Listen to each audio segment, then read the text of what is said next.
Bueno, es increíble, ¿verdad?, que la Biblia sea el único documento, el único libro que existe que nos pueda revelar. Y es lógico, porque si Dios es el creador de la Biblia y es el creador de nuestra existencia, pues la Biblia tiene que revelarnos quiénes somos como seres humanos y qué elementos forman al ser humano. Entonces, venimos a la Biblia y encontramos que el ser humano es, primeramente, somos espíritu, tenemos un alma, vivimos dentro de un cuerpo.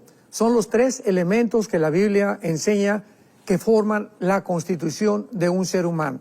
Espiritualmente, Dios es espíritu, por eso puso su espíritu entre nosotros.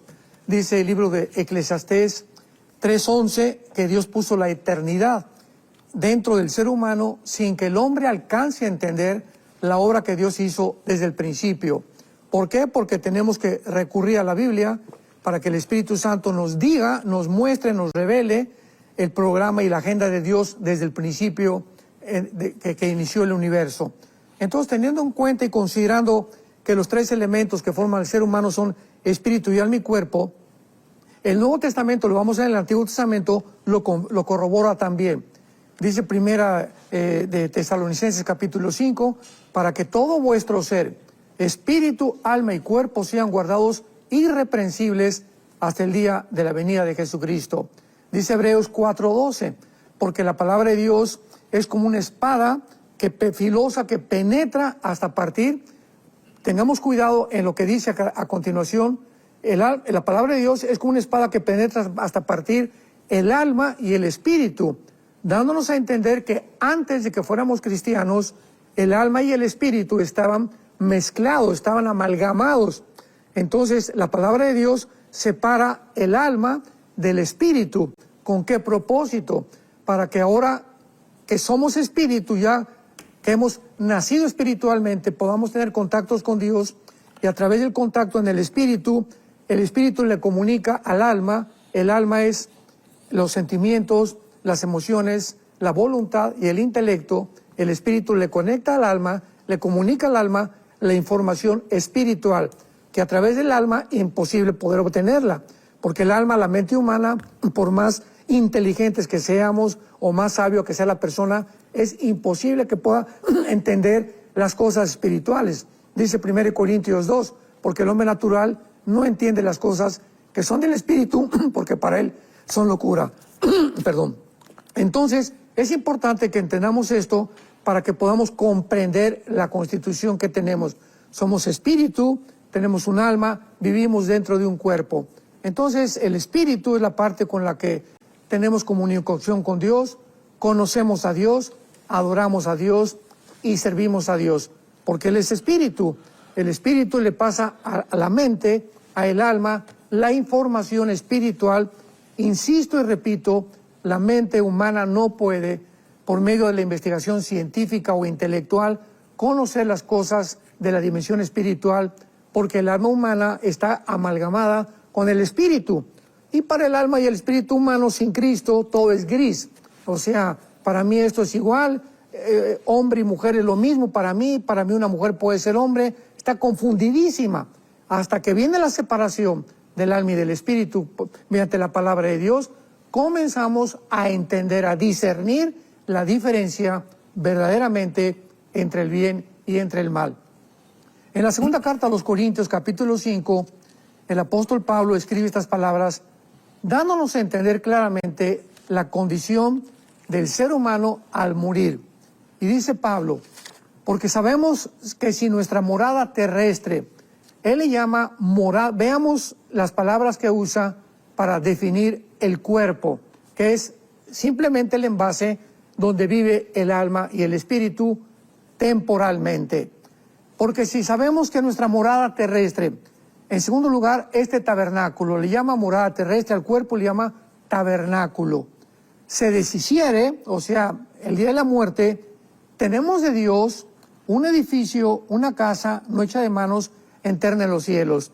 Dándonos a entender, Pablo, que al morir, este tabernáculo, esta morada, este cuerpo que está bajo la ley de la entropía o la ley de la corrupción, que está cada día desintegrándose y muriendo celularmente, al morir hay una nueva casa, un nuevo cuerpo que ya no va a ser el que heredamos de papá y de mamá, va a ser un cuerpo creado, ¿verdad? Glorificado completamente por Dios. Y por eso, dice el apóstol Pablo, versículo 2, gemimos deseando ser revestidos de aquella nuestra habitación celestial. O sea, esta es la razón por la cual, mientras estamos en este cuerpo, estamos llorando, quejándonos, enfermedades, tristezas, dolores, angustias, estrés, etcétera, etcétera, porque estamos en un cuerpo que está sometido a la muerte, que tarde o temprano va a acabar, ¿verdad?, convertido en el polvo, porque del polvo fue hecho el polvo, el cuerpo de la tierra, de acuerdo a Génesis 2, versículo 7. Entonces, por eso dice Pablo, gemimos, o sea, estamos en una angustia, en un mundo caído, que estamos sufriendo precisamente porque anhelamos ya que venga Jesucristo y que nos entregue un cuerpo completamente nuevo. Y te dice, en tercer lugar, porque así seremos hallados vestidos y no desnudos. Y finalmente dice Pablo, porque así mismo los que estamos en este tabernáculo, en este cuerpo, gemimos con angustia, porque no quisiéramos ser desnudados, sino revestidos para que lo mortal sea absorbido por la vida. O sea, hay un instinto de supervivencia dentro de nosotros, pues que nadie quiere morir, ¿verdad? Quisiéramos, a pesar que estamos en un cuerpo que nos está haciendo sufrir y que sufrimos dentro del cuerpo, pues no quisiéramos morir. Sin embargo, cuando abrimos los ojos y la Biblia nos ilumina, entonces ya vamos a saber que la muerte para nosotros es ganancia, que vamos a pasar a un mundo mucho mejor donde se acabará completamente el sufrimiento. Y vemos también claramente en el libro de Santiago, capítulo 3, una verdad que la ciencia y la medicina no han podido hasta este momento descifrar. ¿Cuándo sucede la muerte? Bueno, antiguamente se creía que cuando una persona dejaba de latir el corazón, estaba muerto. Sin embargo, tenemos un caso, bueno, hay muchos casos, como de un artista muy famoso en México en los 50 llamado Joaquín Pardavé. Joaquín Pardavé fue un actor mexicano que fue enterrado y a las pocas semanas su familia lo quiso desenterrar para cambiarlo de lugar. Y cuando abrieron el ataúd o la caja donde estaba Joaquín Pardavé, se dieron cuenta que todas las uñas las tenía completamente deshechas. O sea, cuando lo enterraron vivo. Y él pues despertó dentro del ataúd y quería salir y pues ya fue demasiado tarde, ¿verdad? Y se acabó casi las uñas de los dedos, dándonos a entender que tal vez sufrió un ataque cataléptico, que es un estado en el que antiguamente posiblemente la persona decía pues está muerta, dictaminada por la medicina, lo cual los médicos han mejorado la situación. Después se ha probado el vaho. Cuando una persona muere le mete un espejo, ¿verdad? Y si ya no hay ningún vaho que salga de la boca, lo pueden declarar muerto, y también la muerte cerebral. Sin embargo, la Biblia nos presenta claramente el cuadro de la muerte. Dice Santiago capítulo 2, versículo 26. Santiago 2:26. Porque como el cuerpo sin el espíritu, está muerto, así también la fe sin obras está muerto. O sea, ¿qué es realmente lo que le da la vida a nuestro cuerpo? El espíritu. Y el momento en que el espíritu se separa del cuerpo, como con el cordón umbilical con el cual nacemos. Cuando nace un bebé se le corta el cordón umbilical que lo unía al vientre de su madre y de ahí estaba la vida. Pero al salir a la vida, el cordón umbilical es roto y entonces nos adaptamos a la nueva dimensión a la cual vamos a acostumbrarnos para vivir. Lo mismo pasa espiritualmente.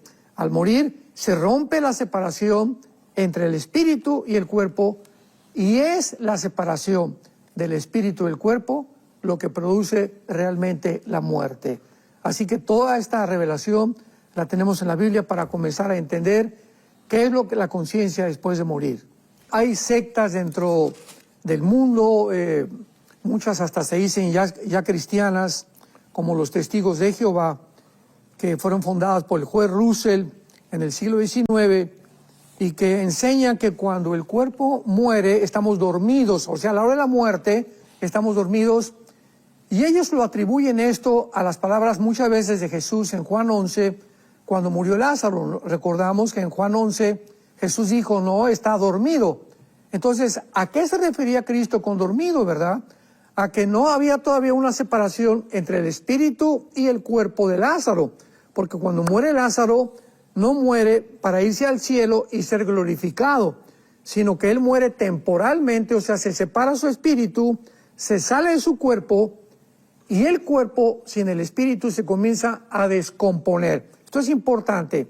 Entonces, cuando Lázaro fue enterrado, ya tenía 3 días, y la Biblia dice que ya hedía, o sea, ya estaba en descomposición las arterias, la circulación sanguínea, las neuronas del cerebro, el cuerpo estaba completamente ya, ¿verdad?, muerto. Sin embargo, el espíritu no se había separado de él.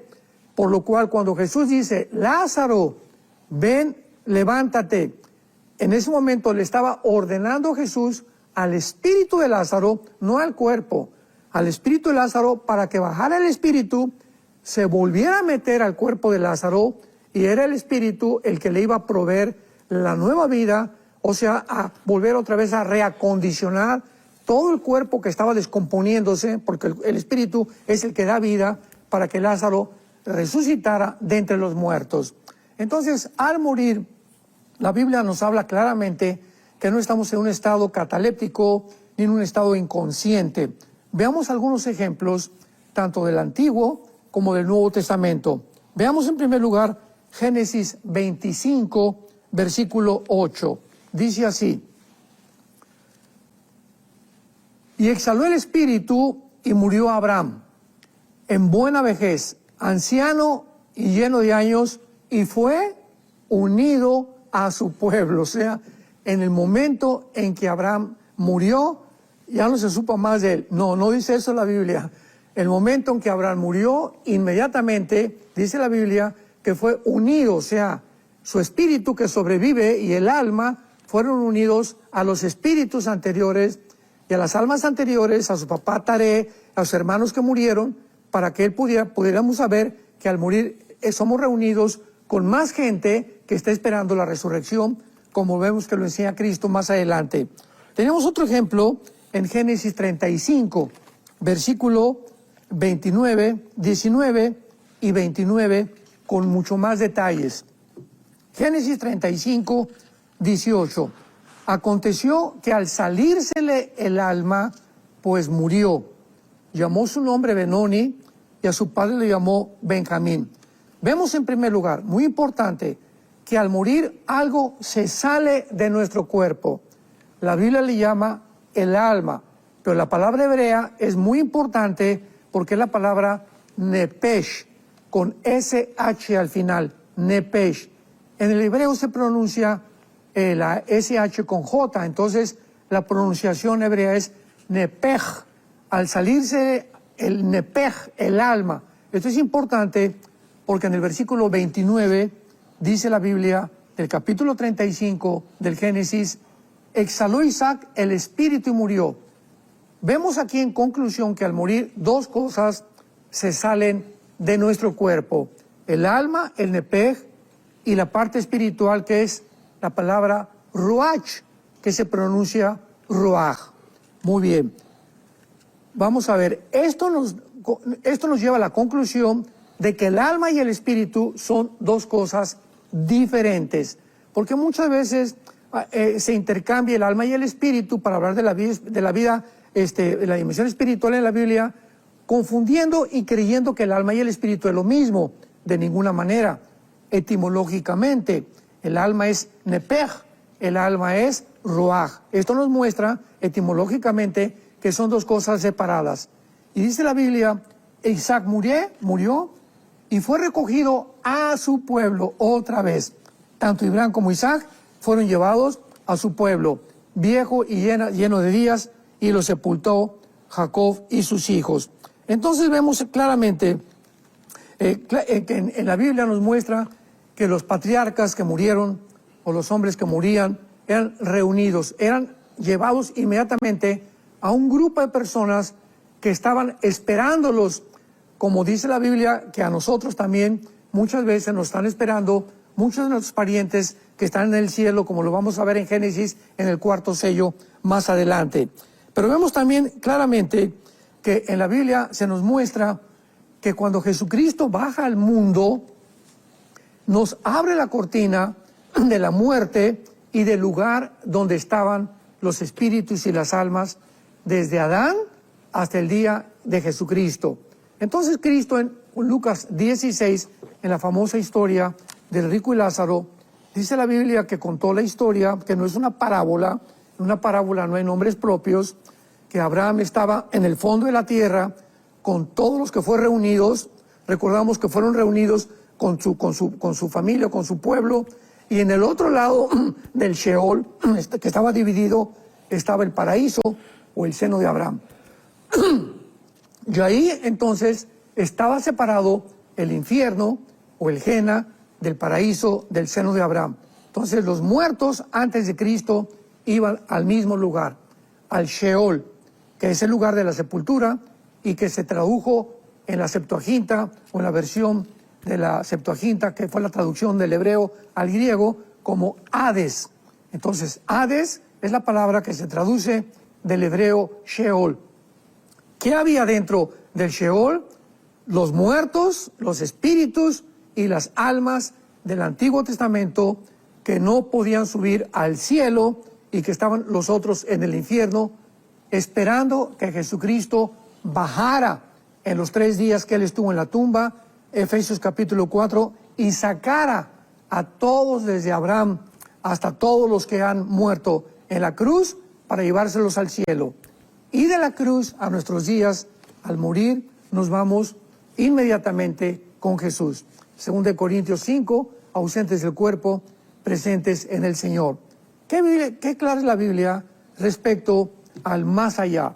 No podemos especular, ni teorizar, ni hipotetizar con tradiciones y que yo creo y que esto y que el otro, y que hay comunicación con los espíritus de los muertos, cosas que son completamente condenadas por la palabra de Dios, porque toda sesión de mediums o de personas que quieran tener comunicación con los muertos a través de un medium, están comunicándose con espíritus demoníacos que los están enseñando.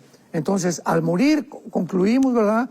El espíritu y el alma se salen, el cuerpo se cae en la tumba, o a lo mejor te creman, o a cuántos santos no quemaron en la hoguera en los primeros siglos de la época cristiana. No importa lo que al cuerpo le pueda pasar. Mateo capítulo 10, Cristo lo dijo, lo importante es el alma y el espíritu que tú y yo tenemos dentro, que al morir se salen de nosotros y van o a la presencia ya de Cristo en nuestros días, a la presencia de Dios, o si tú mueres sin Cristo, desciendes al Hades, porque el infierno todavía se encuentra en el centro de la tierra. ¿Quién nos puede hablar de la muerte después y de la vida después de la vida más que Jesucristo? Buda, Gautama Buda, que era un príncipe que salió de su castillo para ir a buscar la causa del sufrimiento, antes de morir, dijo a los discípulos, busquen la verdad. Él jamás resucitó, ni tampoco dijo que iba a resucitar. Mahoma tampoco lo hizo, Zoroastro tampoco, Mahatma Gandhi, cualquier líder religioso que tú puedas mencionar, no tiene ninguna evidencia, ninguna autoridad para poder decirnos qué hay después de la muerte. Esta es la razón por la cual el cristianismo no es una religión.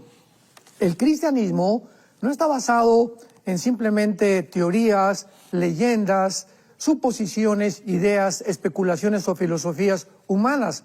El cristianismo está basado en un hecho histórico, por el amor de Dios, en la resurrección de Jesucristo de entre los muertos. Fíjense que acabo de decir un hecho histórico, porque simplemente la historia del ser humano, actualmente estamos en abril del año 2025, ¿desde cuándo la estamos contando? Después de Cristo. La historia fue dividida. El impacto de la resurrección fue tan grande en la historia humana que dividió la historia entre antes y después de Cristo. La Navidad, ¿qué cosa es? Pues se escogió, sabemos que Cristo no nació el 24 de diciembre, pero se ha escogido, ¿verdad?, la Iglesia Católica, pues para poder conmemorar el nacimiento de Cristo y la resurrección, que es la Semana Santa que acaba de pasar, que nunca se celebra la celebración de la muerte de Buda, o de Mahoma, o de Mahatma Gandhi, o de cualquier otro líder religioso, o de Vishnu Shiva, de los líderes hindúes. Nunca se celebra la muerte de ninguno más que la muerte de Cristo y además su resurrección. Entonces, si queremos abordar realmente y buscar indagar, inquirir acerca qué hay después de la vida, tenemos que recurrir a las Sagradas Escrituras.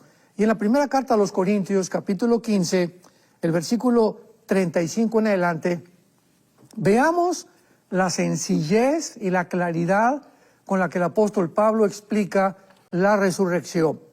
Comienza Pablo diciendo, 1 Corintios 15, versículo 35, pero dirá alguno, ¿cómo resucitarán los muertos? O sea, oye Pablo, ¿con qué cuerpo vamos a resucitar? ¿Cómo será nuestro cuerpo? ¿O cómo puede un cuerpo que ya está completamente deshecho en la tumba volver otra vez a vivir? Bueno, son preguntas bastante adecuadas. Sin embargo, Pablo en el versículo 36 les dice la palabra griega aprón, que se tradujo necio y que significa tonto. O sea, no estaba criticándolos ni tampoco estaba burlándose de ellos. Simplemente les dijo, mira, voy a darte un ejemplo a continuación que ilustra claramente lo que tú me estás preguntando, porque la misma naturaleza nos da testimonio de qué es la muerte y qué es la resurrección. Y veamos lo que Pablo usa. Necio, lo que tú siembras no se vivifica si no muere antes. Vamos por orden. Yo tengo una semilla de melón, de sandía, de la fruta que quieras, y la semilla de la sandía tiene un cuerpo, ¿verdad? La de la uva tiene otro cuerpo. Todas las semillas tienen diferentes cuerpos. Muy bien, ese es el cuerpo que no ha muerto.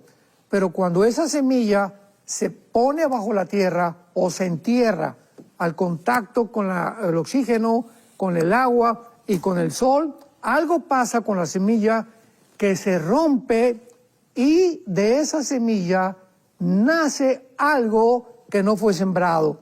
El cuerpo con el cual sale el árbol de las sandías o de los melones o de los higos no fue lo que se sembró, fue algo completamente diferente. Entonces Pablo usa la naturaleza, la agricultura, para mostrarnos la resurrección. Lo que tú siembras no se vivifica, o sea, tiene que morir. Cristo lo enseñó. Si la semilla no cae a la tierra y muere, no lleva fruto. Ahí Jesús estaba hablando de su propio cuerpo. Si yo no muero, no puedo entonces realmente resucitar para poder darles a ustedes la esperanza de volver a vivir. Ahora dice el versículo 37. Veamos ahora la profundidad con la que la Biblia nos sumerge en esta investigación. Y lo que siembras no es el cuerpo que ha de salir, como lo acabamos de ver, sino el grano desnudo, ya sea de trigo o de otro grano. Ahora muy bien, pero Dios le da el cuerpo como Él quiso. O sea, el cuerpo que tiene el árbol de las sandías, el árbol de los melones, el árbol de los higos, ¿quién se lo dio? ¿Quién hizo esa transformación entre la semilla y el potencial que había dentro de esa semilla, que nadie se imagina, que escondía un cuerpo completamente diferente al que iba a resucitar? Lo mismo pasa con nosotros. De un esperma de mi papá, microscópico, y el óvulo de mi mamá, se juntan los cromosomas, los 36 cromosomas, y ahí se encuentra en el esperma de mi papá y en el óvulo de mi mamá toda la información del cuerpo que tenemos. Cuando se juntaron el esperma de mi papá y el óvulo de mi mamá, nunca sabíamos lo que iba a nacer, pero ahí estaba el color de mis ojos, de mi pelo, de tu pelo, la estatura, absolutamente todo potencialmente, genéticamente ya programado. ¿Por quién? Dice la Biblia, Dios le da el cuerpo como Él quiso. El cuerpo que tú tienes es el cuerpo que Dios te dio y el cuerpo que yo tengo es el que Dios me dio. Ahora muy bien, y dice la Biblia, y a cada semilla su propio cuerpo. La uva tiene un cuerpo, la manzana tiene un cuerpo, la sandía tiene un cuerpo, el melón tiene un cuerpo, ¿correcto? Todas las frutas tienen completamente cuerpos diferentes. Ahora dice, y no toda carne es la misma carne. Observemos esto.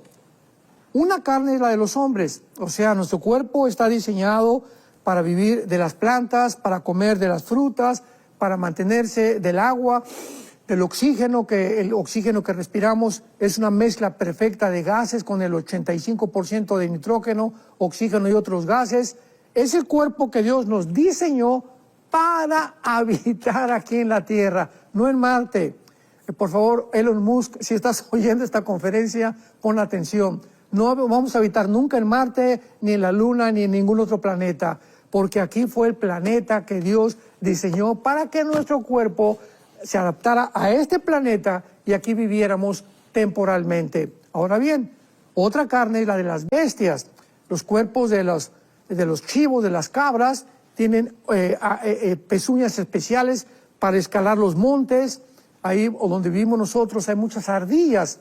Yo cada vez que voy en la mañana a hacer mis ejercicios, me fascina ver la gracia de las ardillas, cómo suben los árboles, qué facilidad tienen, cómo Dios les puso en las uñas la facultad de poder subir a los árboles y con una facilidad tremenda. Los leones tienen otro cuerpo, en fin, todas las bestias tienen un cuerpo diseñado por Dios para que puedan subsistir en el hábitat o en el medio ambiente en el cual Dios los colocó. Las aves tienen otro cuerpo, completamente diferente. Dios puso a las aves unas alas, un cuerpo que nadie tiene para que puedan ellas sobrevivir en el aire. Ese cuerpo es diferente al de las bestias y al de nosotros. Y finalmente, Dios también puso el cuerpo de los peces. ¿Quiénes son los peces? Bueno, ¿verdad? Viven dentro del agua con un sistema branquial que les permite subsistir dentro del agua sin que nosotros lo podamos hacer. Nosotros tenemos que bajar dentro del mar o dentro del agua con aparatos con oxígeno porque nuestro cuerpo no fue diseñado por Dios para vivir dentro del agua. Y al terminar, Pablo nos dice algo muy interesante. Versículo 40. Pero también hay cuerpos celestiales. Se refiere a los cuerpos de los ángeles. Y esto es muy interesante porque la Biblia nos revela que cuando los ángeles han bajado aquí al mundo, traspasando el espacio y el tiempo de nuestra dimensión física, cósmica, dentro de la cual vivimos, los ángeles tienen un cuerpo que se adapta a las condiciones de nuestro cuerpo y además comen lo que nosotros comemos. Génesis capítulo 18. Bajó Dios el Padre. Dios el Padre bajó en Génesis 18 acompañado con dos ángeles a visitar a Abraham y a Sara. Bueno, pues Abraham lee el capítulo 18 del Génesis, lo recibieron ahí y Sara fue a cocinarles inmediatamente un chivito, un cabrito, no sé, pero Dios el Padre se sienta con los ángeles a comer lo que estaba comiendo Abraham y Sara. Cristo también cuando resucita, recordamos que en el camino a Maús se encuentra con dos discípulos y se sienta a comer con ellos, con el cuerpo resucitado, miel y un pescado. O sea, los cuerpos de los ángeles pueden vivir en una dimensión en la que nosotros no podemos vivir, pero también se adaptan a esta dimensión. Son cuerpos completamente perfeccionados por Dios. Y dice Cristo, ¿verdad?, claramente que por eso es diferente la forma en la que vamos a resucitar. Nos vamos a morir, ¿verdad? El cuerpo se va a deshacer. ¿Y cómo vamos a resucitar? Con un cuerpo completamente glorificado, semejante al cuerpo de Jesucristo. Y vamos en penúltimo lugar, a ver esto en el libro de Filipenses, capítulo 1, que nos explica, porque mucha gente preguntará ahorita, bueno, ¿qué mi cuerpo será como el de Rambo? O muchas mujeres, mi cuerpo será como el de Madonna, o qué cuerpo vamos a tener cuando resucitemos. Bueno, la Biblia dice en Filipenses 3, versículos 20 y 21, lo siguiente: nuestra ciudadanía está en los cielos, de donde también esperamos al Salvador, al Señor Jesucristo, el cual transformará. Esta palabra, ¿verdad?, en el griego, metamorfosis, significa cambiará la forma de nuestro cuerpo, como cambia el cuerpo de la semilla, y le da la forma de un árbol, nuestro cuerpo de igual manera va a ser un cambio completamente de forma. Y nos va a transformar el cuerpo de nuestra humillación para que sea, léele bien, para que nuestro cuerpo resucitado sea semejante al cuerpo de la gloria suya. Respuesta: nuestro cuerpo será semejante con las características que tenía Jesucristo en su cuerpo resucitado. En primer lugar, no tenía sangre, ya no vamos a tener sangre, vamos a poder seguir comiendo, vamos a poder atravesar la materia física, nuestra composición atómica y celular será completamente diferente, y las leyes cósmicas de la gravitación, etcétera, etcétera. Cuando Cristo resucitó, 50 días después subió al cielo, la ley de la gravitación que opera en nosotros no operó en él, y él fue traspasando y violando las leyes físicas, ascendió al tercer cielo con su Padre. Nosotros también ya no vamos a estar sujetos a estas leyes cósmicas, y la forma de tu cuerpo, mi cuerpo, ya pues vamos a esperar muy pronto cómo va a ser. Pero estas serán las características que tendremos con el cuerpo resucitado. El capítulo 16 del Evangelio de Lucas, donde Cristo narra la historia de un hombre que era rico, ¿verdad? Y el mendigo que estaba a la puerta comiendo lo que el rico aventaba de su mesa. Mueren los dos, y uno está de un lado del Hades y el otro está del otro lado.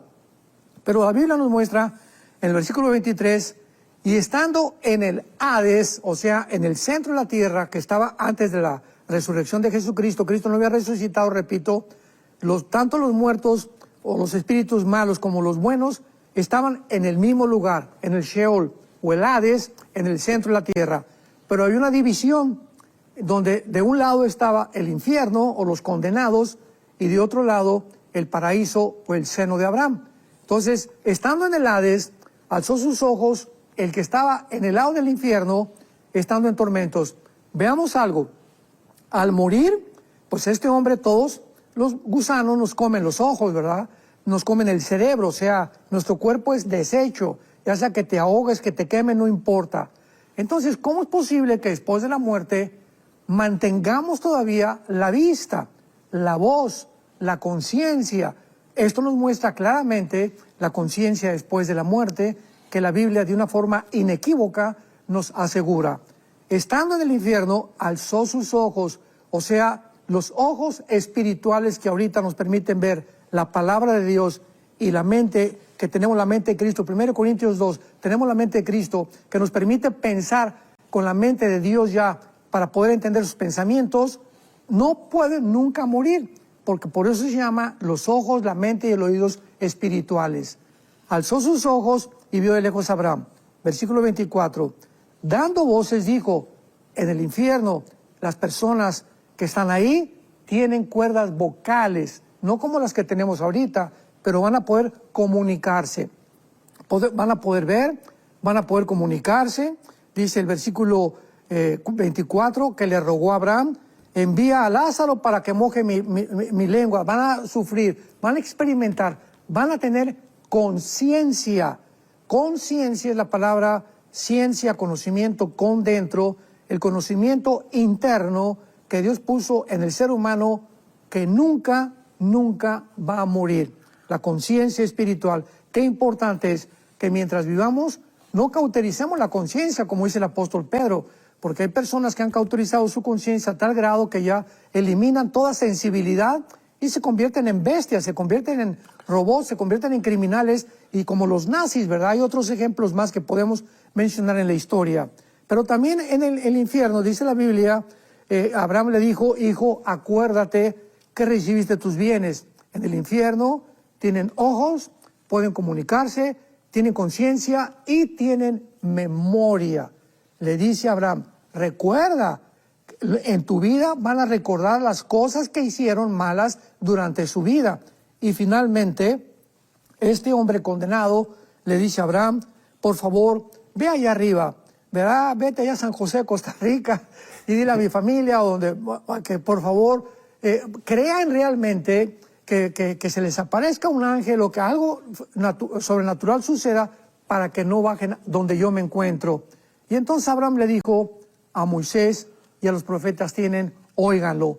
Entonces este hombre condenado finalmente le dice a Abraham, no a Abraham, porque si alguno fuere de entre ellos, entre los muertos, se arrepentirán. En otras palabras, si mi abuelita, mi papá o mi hermano ven a alguien que se pare de una silla de ruedas o ven a alguien que resuciten, se van a convertir.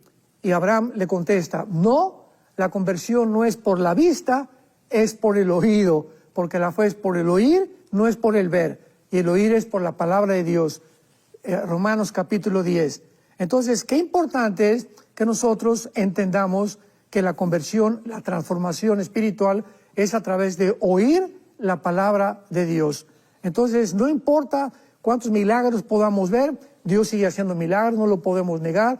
Que gracias a Dios por los milagros que sigue haciendo. Y oramos siempre por milagros a Dios, ¿verdad? Pero los milagros no van a convertir a ninguna persona, porque Dios estableció que la fe sea por el oír la palabra de Dios. Entonces, qué importante es que sepamos que en la otra vida podemos ver, podemos oír, tener memoria y tener conciencia de quiénes éramos y la conciencia después lo que va a suceder en el futuro y en la eternidad.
I